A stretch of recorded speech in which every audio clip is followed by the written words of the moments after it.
Hello and welcome to BYJU'S Exam Prep IAS. Let's get started and look into our daily quiz. Before we start with the practice questions for the day, a quick gentle reminder. BYJU'S Exam Prep IAS has launched its mega scholarship program. You would be able to avail as much as 60% discount on our live online classroom program as well as the offline classroom program. This offer would be valid till 12th of June, which is today. So what are you waiting for? Click on the link that is in the comment section. Register now, get a call back from the counselors, and you would be able to avail massive discounts on our courses. Let's get started and look into the first practice question. Consider the following statements with respect to PM SVANidhi. The PM Street Vendors Atmanirbhar Nidhi was launched by the Ministry of Social Justice and Empowerment. Vendors can avail a working capital loan of up to 1 lakh, which is repayable in monthly installments in the tenure of 1 year. It is a centrally sponsored scheme, and Small Industries Development Bank of India will be the implementation partner. How many statements given above are correct? The answer to this is none. Why have we taken this practice question? Because this article on the Indian Express makes a reference to PM SVANidhi scheme, which is why we have taken this practice question. Let us try and understand what are these statements. When you look into the first statement, it says the PM SVANidhi program was launched by the Ministry of Social Justice and Empowerment. This happens to be a wrong statement. Why? That is because it is not the Ministry of Social Justice and Empowerment, but instead it is the Ministry of Urban Affairs. So it is the Ministry of Urban Affairs which came up with the implementational program. So the first statement is right. What is it? This happens to be a central sector scheme. So it is not a centrally sponsored scheme, but instead it is a central sector scheme. So when we speak about centrally sponsored scheme, you will also have a certain percentage of contributions which will be made by the state government. But when it comes to central sector scheme, all the investments, all the contributions and entire funding will be made by the central government. So the third statement is also wrong, primarily because it happens to be a central sector scheme. And the second part of the third statement is right, that the implementing partner would be the Small Industries Developmental Bank of India. When you look into the second statement, vendors can avail a working capital loan of up to 1 lakh. This statement is wrong. The answer to this would be only 10,000. So as a result, all the three statements that are given here are wrong, and ultimately the answer to this would be none. So what is SVANidhi? This happens to be a central sector scheme that was launched by the government of India back in the year 2020. What will it do? It will provide microcredit facilities to all the street vendors who were impacted by the COVID-19 pandemic. So this will be provided with an initial working capital of up to 10,000. A vendor will get an interest subsidy at 7% at early or timely repayment of loans. A vendor has the high probability to be eligible for a higher loan if he or she repays the first loan on time, and a vendor does not have to provide any collateral security whatsoever to access this loan according to it. So basically, this particular program will help the vendors to get affordable working capital loans. It will incentivize regular repayment of loans by provisions like cashback, higher loans on subsequent demands, and to promote digitization by rewarding the vendors who opt for digital payment of loans. These are some of the advantages, and ultimately the vendors can avail the facility that is being given by the government with respect to the credit on the payment of these loans on a timely basis. Now let's look into the next practice question. Consider the following statements. The western side of Aravallis is a rain shadow area and faces the Thar Desert and hence has sparse vegetation. The eastern side is biodiversity rich with wetlands, lakes and ponds and green vegetation. All the rivers of Rajasthan have their origin from Aravalli. The Aravalli range passes through the states of Rajasthan, Haryana, Delhi, and Gujarat. Aravalli hills lie perpendicular to the direction of monsoon winds, causing heavy rainfall in eastern Rajasthan. How many of the above statements are correct? The answer to this is only two. Why have we taken this practice question? Because this article on the Indian Express makes a reference to Aravallis, which is why we have taken this practice question. Let us try and understand what are these statements. When you look into the first statement, yes, the first statement is right. The western side of the Aravallis is a rain shadow area. What we have is the ranges, what we have is the hills of Aravallis. So on the western side, what we have is the rain shadow area, but on the eastern side, what we have is the biodiversity rich with wetlands, lakes, ponds, so on and so forth. So the first statement is right. When you look into the second statement, all the rivers of Rajasthan have their origin from Aravalli. This happens to be a wrong statement. So remember, when it comes to the Aravalli range, they are one of the ancient mountains. They are one of the oldest range of fold mountains in India. And when we look into what exactly happens in this particular region, yes, this is rich with biodiversity, but it is not all rivers, but most rivers. There are as many as 17 major streams of rivers that originate from these ranges, making it one of India's main watersheds. So remember, it is not all rivers, but there are as many as 17 major streams or rivers which originate from Aravalli. So the second statement is wrong. When you look into the third statement, the Aravalli ranges passes through the states of Rajasthan, Haryana, Delhi and Gujarat. Yes, this statement is right. And finally, Aravalli hills lie perpendicular to the direction of monsoon winds. No, they lie parallel to the direction of monsoon winds, causing heavy rainfall in the eastern Rajasthan. Since the first and the third statement are right, the second and the fourth statement are wrong. How many statements are correct? Only two statements are correct, and as a result, we have two options. And as part of the assignment, you have to put on the comment section which is the highest peak that we have in the Aravallis, and also put the Aravalli range origin, in which era has its origin is what you have to put on the comment section. Now let's look into some of the key important facts. The Aravalli range, forming the folding on organic process, is one of the oldest mountain ranges of the world, predates the formation of the Himalayan ranges.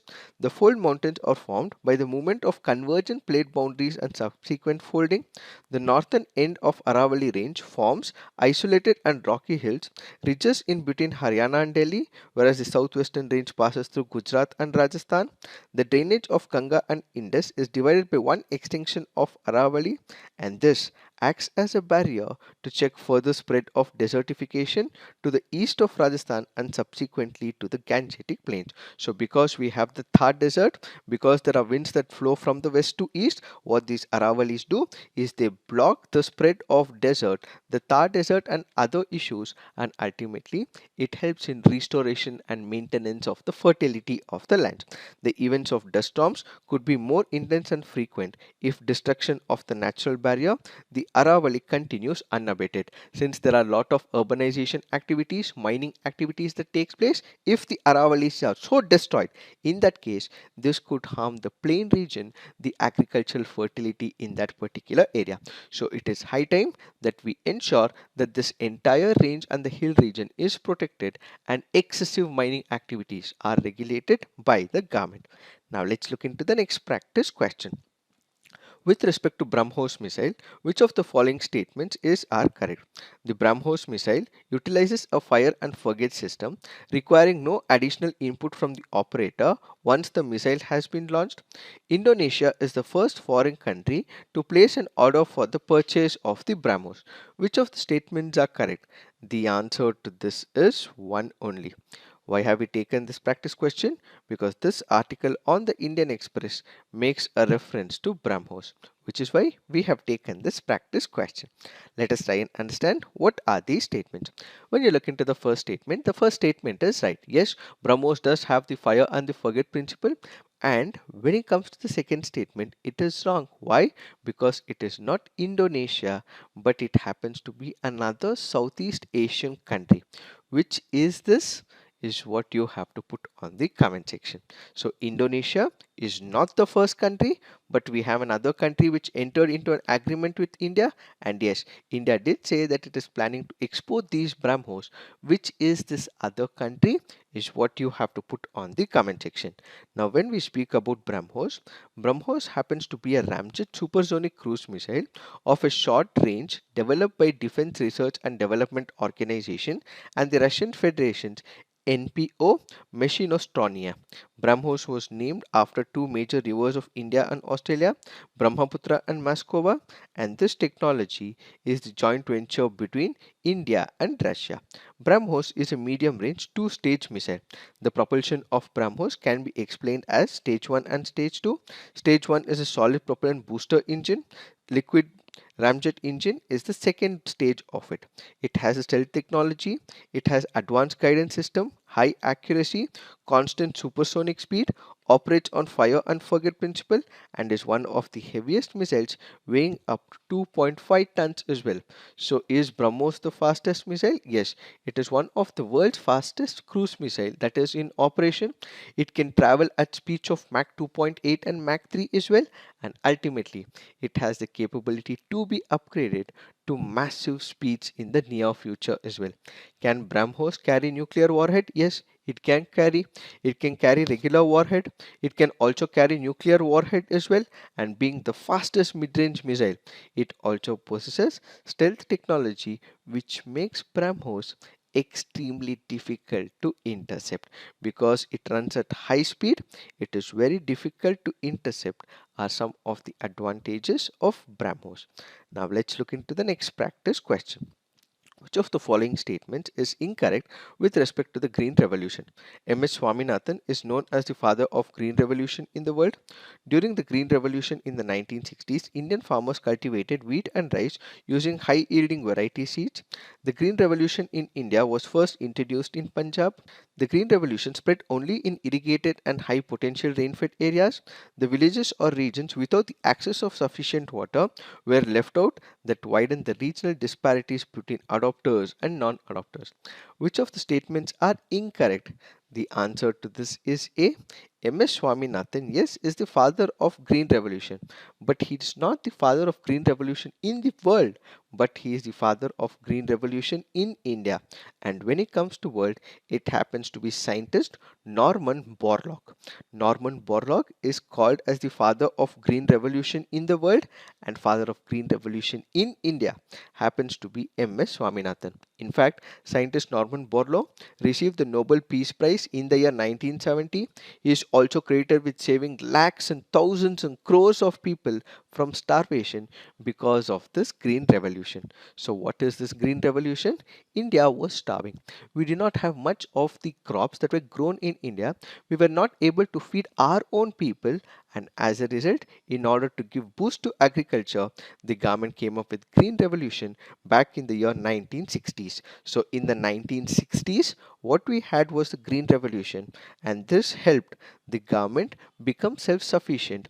India became self-sufficient, and we were able to feed our own people without much of the imports. So the Green Revolution within India led to an increase in the agricultural production, especially in the states of Haryana, Punjab, Uttar Pradesh, so on and so forth.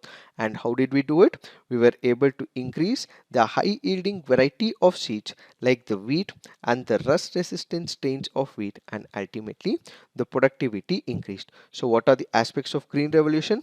High yielding varieties were used, mechanization of the agriculture came into picture, there was use of chemical fertilizers and pesticides, and ultimately irrigation was also provided in order to give a boost to the Green Revolution. Now let's look into the next practice question. With reference to Indian freedom struggle, Usha Mehta is well known for running the secret Congress radio in the wake of Quit India movement, participating in the second roundtable conference, leading a contingent of Indian National Army, assisting in the formation of interim government under Pandit Jawaharlal Nehru. The answer to this is running the secret Congress radio in the wake of Quit India movement. This happens to be a previous year question from the year 2011. Now let's look into the fact of the day. The fact of the day for today's discussion is missing children. Let us try and understand what is this article all about. This article here is primarily speaking about missing children. Children who are kidnapped, children who are taken away from their homes, children who are taken from their parents, and ultimately they are made to do different kinds of jobs.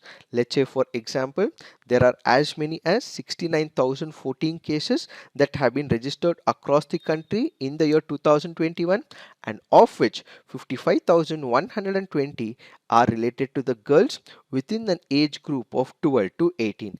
And when these children are kidnapped, they are put into terrible works, they are employed in child labor, they are asked to work in some of the heinous of the positions, and they are put into dangers of child marriage, sexual abuse, domestic servitude, forced labor, slavery, so on and so forth.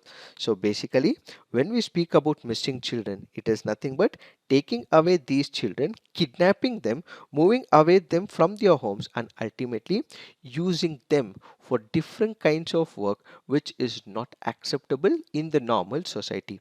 There have been also issues with respect to organs as well. Organ trade have also been imposed on them. Their body parts are also taken away. Such has been the heinous position when it comes to missing children in India.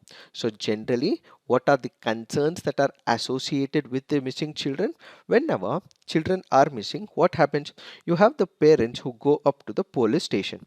They also file a complaint as well, but then police don't accept easily is one of the concerns. Why?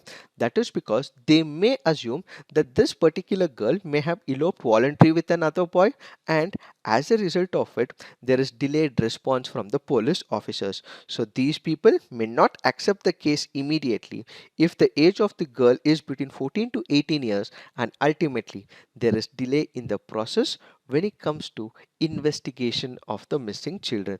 As a result, what we see is parents are not able to put out their grief, and they also go through emotional trauma as well. In order to overcome all these issues, what we have is several measures that have been taken by the government of India. What are these measures? Let's say, for example, we have the Women and the Child Commissions. Their political leaderships have taken necessary steps to make sure that an awareness is given about the missing children. Number of online portals have also been taken up as well. FIRs have been registered. This process has been expedited. In fact, warnings have also been issued by the higher echelons of the police officers so that there is proper supervision with respect to the missing children. We also have strict supervision of the courts and senior police officers as well, and this has made some of the unresolved cases get resolved over a period of time. So these are some of the measures that have been taken.